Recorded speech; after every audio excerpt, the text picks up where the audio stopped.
السلام عليكم ورحمة الله تعالى وبركاته. أعزائي التلاميذ، عزيزتي التلميذات، تلاميذات السنة الثالثة ثانوي إعدادي، مرحبا بكم في هذا الفيديو الذي سنتطرق فيه إلى تصحيح الامتحان الجهوي الموحد لسنة 2019 مسلك دولي جهة سوس ماسة، وبالضبط سنقوم بتصحيح الفقرة الثانية المتعلقة بالاستدلال العلمي. Donc les élèves de la troisième année secondaire collégiale, soyez les bienvenus.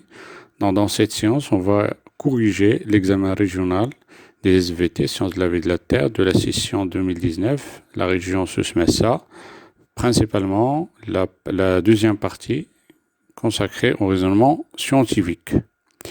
إذن على بركة الله l'exercice 1, donc نقراو l'énoncé, il dit deux patients A et B sont amenés aux urgences d'un hôpital. Ils souffrent chacun d'une paralysie sans traumatisme apparent. Les premiers diagnostics montrent les résultats suivants. Donc, درنا التشخيص، donc عندهم واحد شلل، ودرنا لهم اون اناليز. دونك عندنا ان باسيون ا et ان باسيون بي، واحد المريض ا واحد المريض بي، درنا لهم تشخيص، درنا لهم شفنا شنو عندهم. دونك تشخيص لقينا بان لو باسيون ا il souffre d'une paralysie du côté droit du corps. الباراليزي هو الشلل. sensibilité générale du côté droit est intacte، عنده حساسية شعورية، حساسية العامة في الطرف الأيمن، كذلك سليمة، وكذلك النخاع الشوكي سليم والعضلات سليمة. بالنسبة لو باسيون بي، une paralysie des membres inférieurs، الأطراف السفلية، perte de sensibilité générale au niveau des membres inférieurs، عنده فقدان الحساسية العامة في الأطراف السفلية. les muscles linéaires sont intacts، الأعصاب والعضلات سليمين. Donc la première question, ils disent proposer deux hypothèses pour expliquer les résultats du diagnostic pour chacun des deux patients. Donc à partir de ces résultats des premiers diagnostics, vous allez proposer deux hypothèses pour chacun des patients. Alors pour le premier patient, donc la première hypothèse, c'est une lésion cérébrale du côté gauche. Peut-être, donc cette paralysée qui se manifeste chez ce patient, elle est peut-être due à une lésion cérébrale du côté gauche. La deuxième hypothèse, une lésion du nerf. Peut-être que c'est une lésion du nerf. Le patient B, l'hypothèse numéro 1, une lésion, peut-être que c'est une lésion. Ces résultats, ils sont dus principalement peut-être à une lésion de la moelle épinière ou probablement des lésions des nerfs sensitifs. Ok, donc ce sont les hypothèses. Les hypothèses, elles sont peuvent être vraies, peuvent être fausses. Mais نعطيكم واحد l'astuce. ديما التمرين اللي كتلقى فيه الفرضيات، il faut lire tout le texte، tout l'exercice. خصك تقرا التمرين كامل، لانه من بعد غادي تلقى بان هاد لي زيبوتيز خصك تطرحهم يكونوا تيمشيو على لي زيتود اللي غيجيو. مفهوم؟ Alors on continue. Dans un deuxième diagnostic, le médecin soumet les deux patients A et B à l'imagerie par résonance magnétique. Les documents 1 et 2 montrent les images obtenues chez les deux patients et chez un individu sain. Alors, la deuxième question, ils disent comparer entre l'image cérébrale du patient A et celle de l'individu sain. Donc, le document A représente les résultats de l'imagerie cérébrale par les MIR, le patient A et un individu sain. Un individu sain يعني شخص سليم ما عنده حتى مشكل في الدماغ ديالو في الكورتكس سيريبرال. دونك شنو كنلاحظوا هنايا؟ دونك كنلاحظوا هذه الدائره البيضاء، كنلاحظوا qu'il y a présence d'une lésion dans l'hémisphère gauche ديال le patient A par rapport au patient ou à l'individu sain.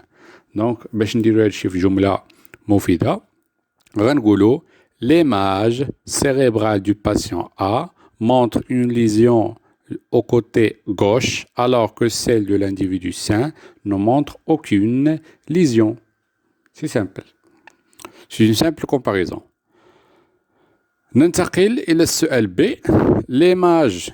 Alors, تما قال لي comparer l'image cérébrale. Et là, on va essayer de comparer l'image de la moelle épinière du patient B avec l'individu sain.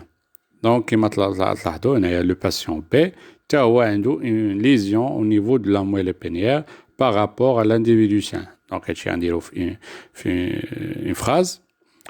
L'imagerie par l'IRM de la moelle épinière du patient B montre une lésion au niveau de la moelle épinière, alors que celle de l'individu sain ne montre aucune lésion.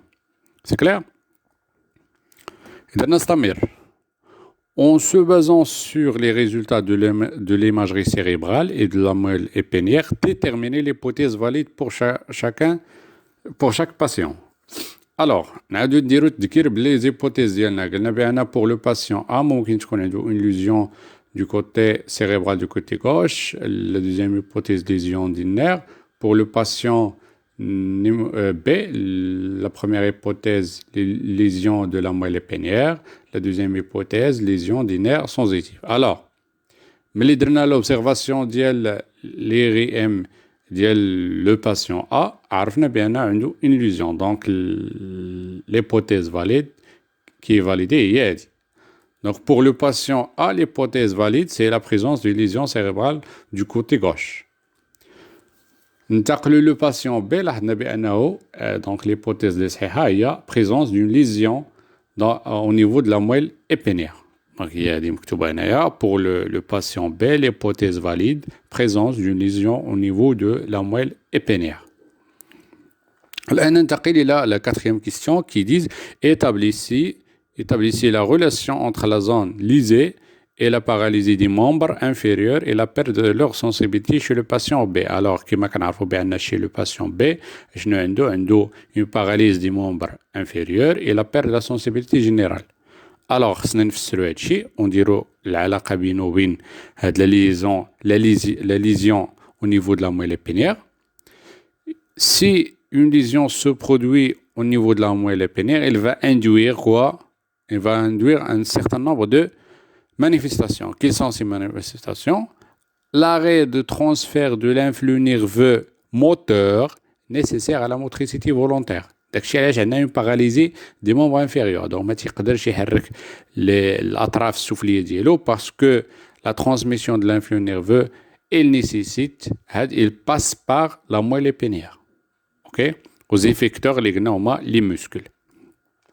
Aussi, il y a l'arrêt de la transmission de l'influx nerveux sensitif vers les aires correspondants. Maintenant, il y a la sensibilité consciente, il y a l'influx nerveux, il prend naissance au niveau des récepteurs. Donc, sur le récepteur, c'est les aires les كاينين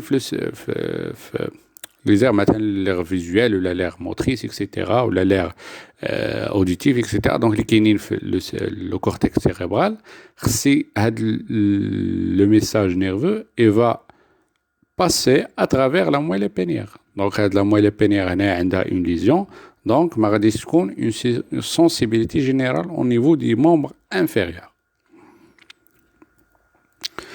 D'abord, la cinquième question qui dit réaliser un schéma expliquant la relation entre la zone lésée et la paralysée du côté droit du corps du patient. Donc, à l'état normal, je n'arrive pas la motricité volontaire, ça veut dire un mouvement volontaire, que le message motrice est prend naissance au niveau du cortex. L'air motrice, donc, l'aire motrice gauche, la naissance de l'influx nerveux, il passe à travers la moelle épinière, le mouvement du côté droit de le corps.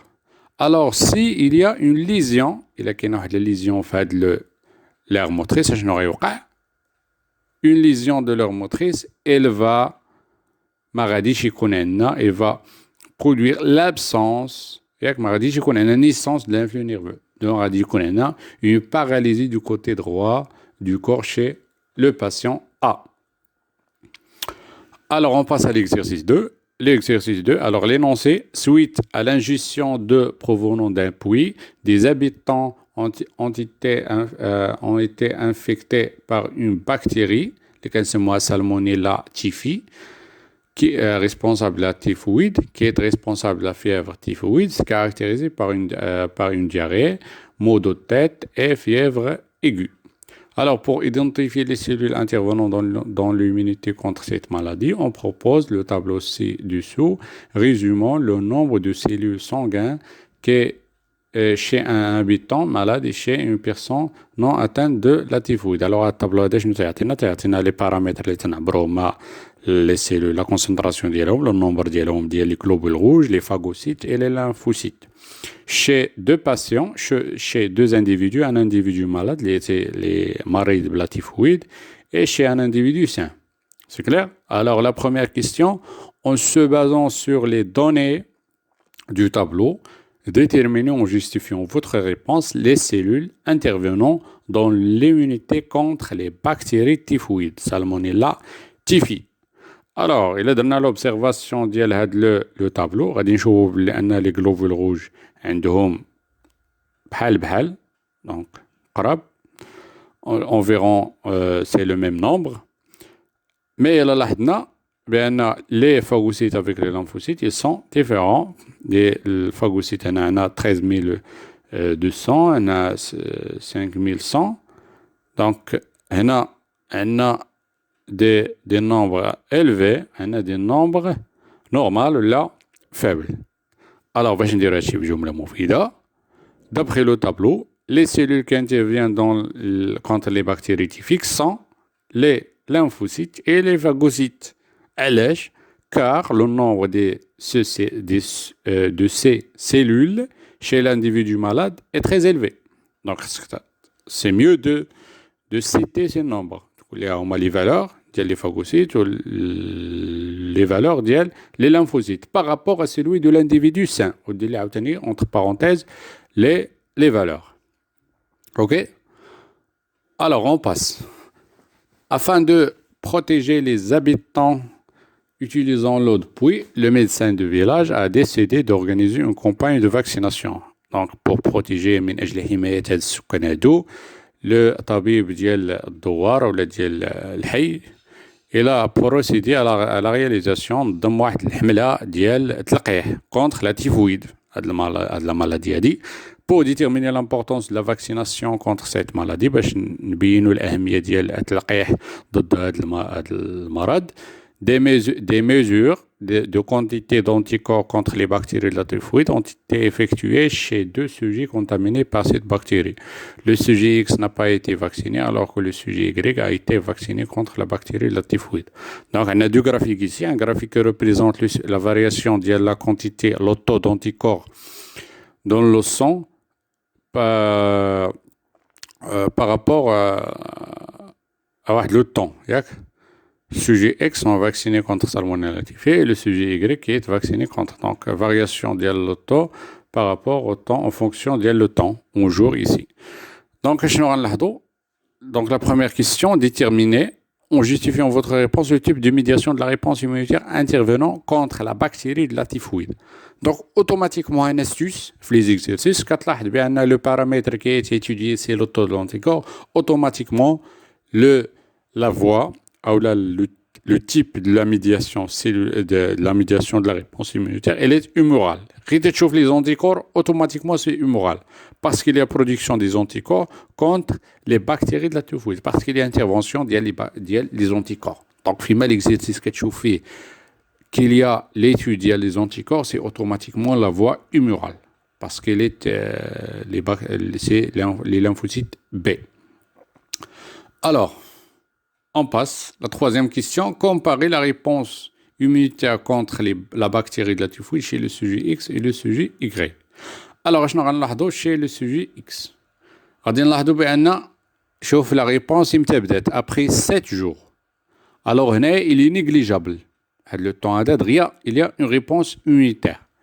شنو غنلاحظوا اخر غنلاحظوا que le taux ديال les anticorps produits ici il est faible par rapport à celui-là. Alors là, il y a une quantité très importante des anticorps. Donc, la réponse immunitaire chez le sujet X, elle est tardive. Ou la retardée. Et il y a une présence d'un temps de latence.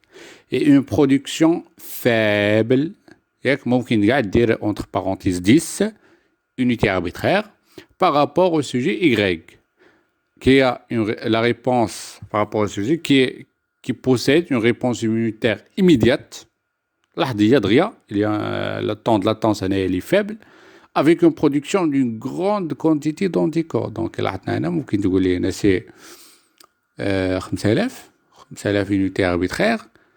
C'est clair? Alors, il faut expliquer cette différence observée chez les deux sujets, le sujet X et le sujet Y. Alors, باش نفسروا la différence c'est que le sujet Y vacciné a une réponse immunitaire immédiate et amplifiée. Donc, une réponse لحظية و قوية الاستجابة. Elle est caractérisée par la production, ممكن نميزوا بأن عندها une grande production des anticorps, un faible temps de latence. Cela s'explique par quoi? Par le fait que le sujet Y possède une mémoire immunitaire contre la typhoïde. C'est clair? Donc, راه ممكن تجاوب ما تكتبش هاد la mémoire immunitaire وما تحسبش ليك la réponse ولا تحسب غير بنقطة واحدة عوض نقطة ونصف. مفهوم؟ Donc, les mots-clés هنايا c'est mémoire immunitaire. Il faut le citer. الخاصية الكاركتيرستيك ديال la mémoire immunitaire. أعزائي التلاميذ، كان هذا كل شيء بخصوص تصحيح هذا الامتحان الموحد. إذا كان هناك أسئلة، ملاحظات، شي حاجة ما فهمتوهاش، مرحبا بكم في أي وقت عبر أنكم تصيفطوا لنا تساؤل ديالكم عبر هذا البريد الإلكتروني، أو أنكم تصيفطوا لنا رسالة نصية عبر الصفحة ديالنا، ولا كومونتير، أو لا كما قلت لكم رسالة نصية عبر الصفحة ديالنا على الفيسبوك اللي الاسم ديالها SVT en bref. والسلام عليكم ورحمة الله تعالى وبركاته.